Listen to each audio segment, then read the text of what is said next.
Kal Halal La Yahweh Bahashem Yahushai Waha Raha Kwadash. All praises and glory go to you, Lord. Double honors and respect go to our apostles, our bishops, our elders, our teachers on down. The men of Great Millstone, to you I say Shalom. Salutations to the hopeful elect out there. It's your brother Amraya. And let's get into it. The message I have for today, after watching a few videos today, I must put brothers in remembrance, those who are of the hopeful elect of the house of Israel, you so-called Negroes, Latinos, and North American Indians, you confusion of faces, speckled birds, those who happen to look like the other nations, but your forefathers are Israelites. I must put you in remembrance that as a disciple of Yahushai, embarking in the same footsteps that he walked, don't get too comfortable. This walk is all about being uncomfortable. It's a turbulent, tumultuous walk, okay? Full of obstacles, pitfalls, ways brothers can fall off, okay, if they're not sincere. And when you're following in the footsteps of Yahushai, it's not going to be an easy, light work. You're constantly being tested. You're constantly being proved. And when that happens, some people cannot take it. They can't take being changed to a lower state.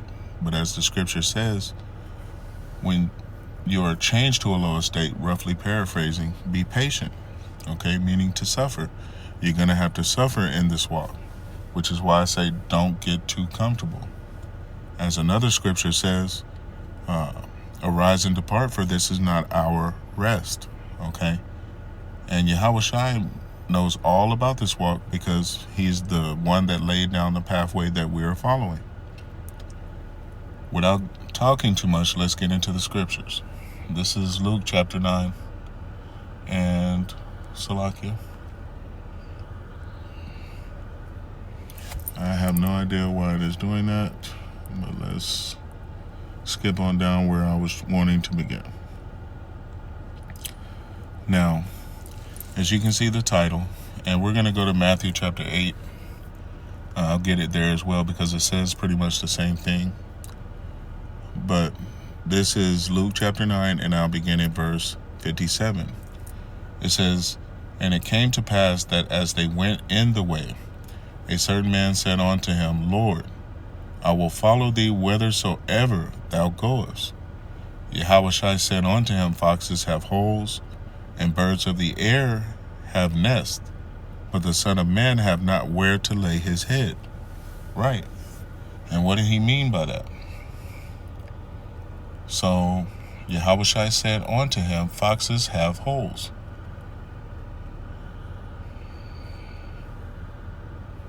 Salakia, I got sausage fingers. It's wanting to pick things I didn't actually pick, but let's get it.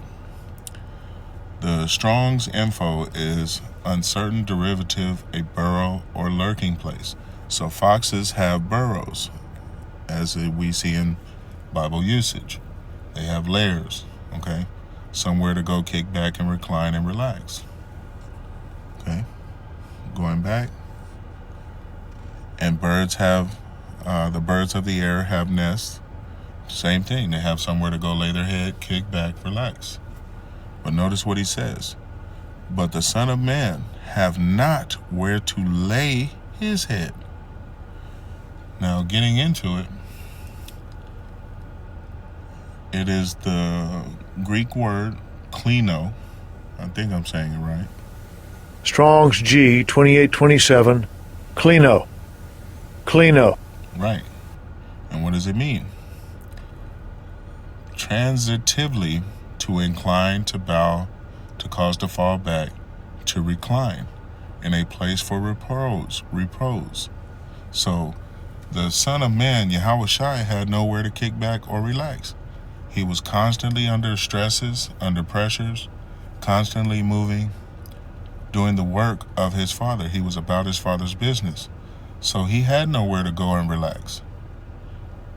He didn't get a chance to get comfortable on this side, okay? And considering they were leading him to Jerusalem, where he would give up his life force on the cross to be raised on the third day in his new body, incorruptible, he had to go on quite a bit of a journey, okay? He wasn't able to get comfortable. So for you to expect that this walk will be comfortable is unreasonable, okay? And as a disciple of Yahushua, you should prepare yourself. You should count the cost, whether you have sufficient to finish this walk. Because once you enter this race, it ain't no going back, okay? You may be rebuked. Brothers may, Shaitan might put you in a situation to be set up where brothers may think you're not sincere, okay? You may get in a situation where you lose loved ones or property or, all manner of excuses that can be used for you to fall out. But none of those will be sufficient to Yahushua, because he had to go through worse, okay? Which is why you shouldn't be looking to get too comfortable in this truth. Stay on your tippy toes, stay on your P's and Q's, and keep going hard no matter what happens, okay? This is what I've learned in my walk. But let's continue reading. Verse 59, and he said unto another, follow me. But he said, Lord, suffer me first to go and bury my father. Yahushua said unto him, let the dead bury their dead, but go you and preach the kingdom of Yahweh. And another said, Lord, I will follow thee, but let me first go bid them farewell, which are at my house, or Salakia, which are at home at my house. And Yahushua said unto him, no man, having put his hand to the plow and looking back, is fit for the kingdom of Yahweh. Right. No excuse is good enough, because Yahushua had to endure worse than you ever will, okay? Now, some of you could be martyred like Yahushua, okay? But if you are to be a disciple of Yahushua, you're going to have to endure some of the same temptations, some of the same pitfalls, some of the same exact stresses that Yahushua had to go through. And he understands, because he is the one that laid the pathway that you're following. So don't get too comfortable, okay? This truth is all about making you uncomfortable. And if you are to be a disciple of Yahushua, these are the conditions of the battle, okay?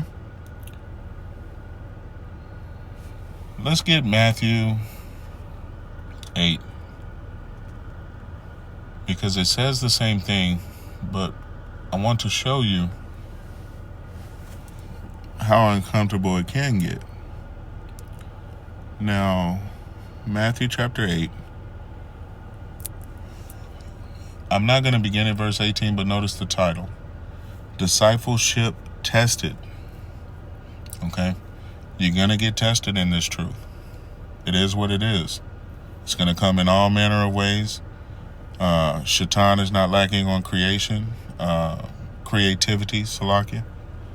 He is not lacking in creativity, and Yahweh has authorized him to test you.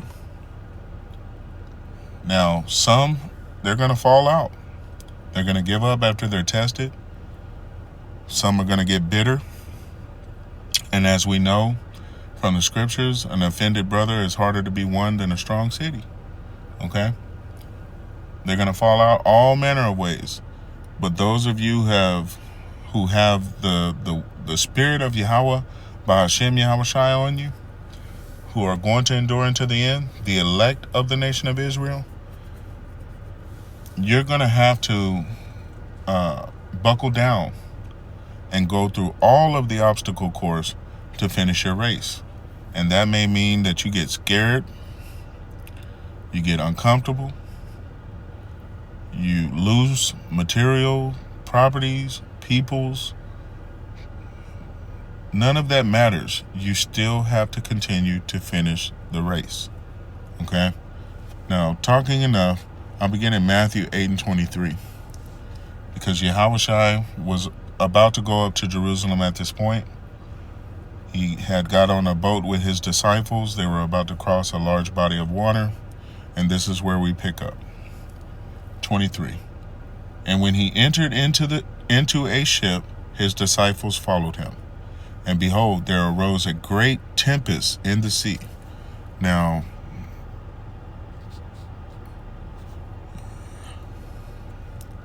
tempest,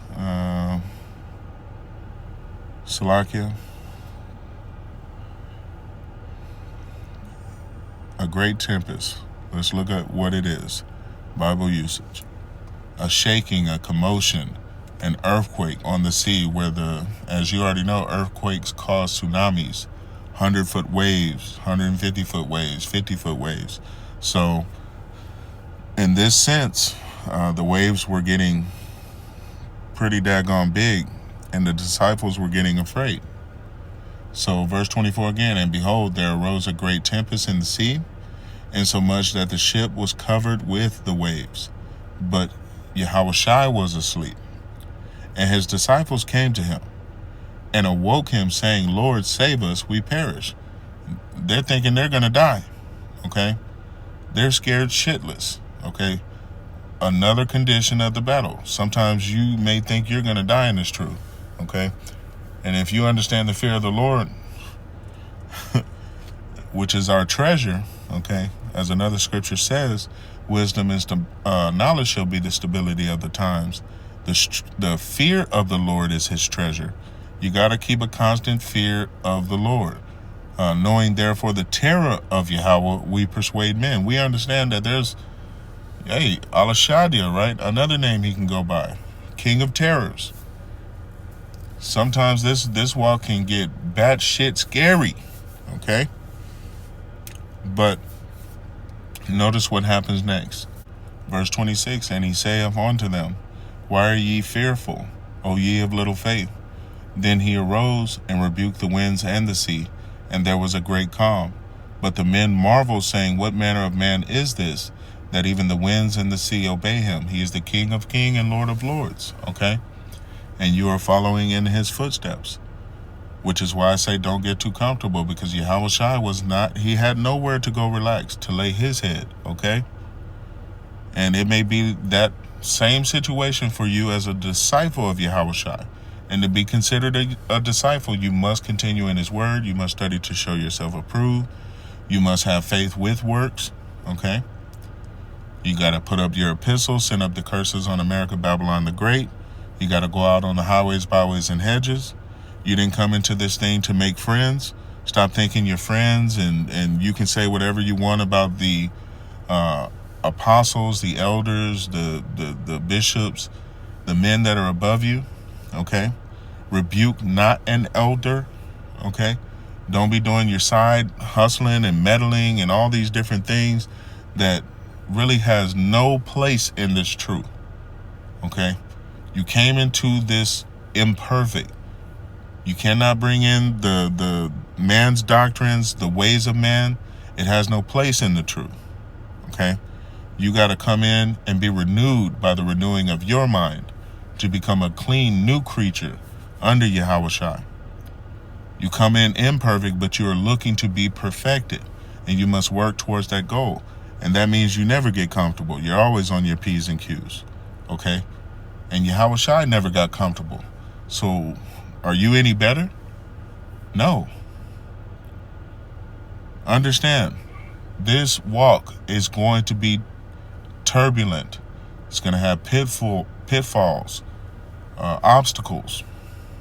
There are going to be things that are looking to knock you out of the pathway. Shaitan is constantly looking to see who he can sift out of this truth. And it will happen in all manner of ways, all different types of excuses.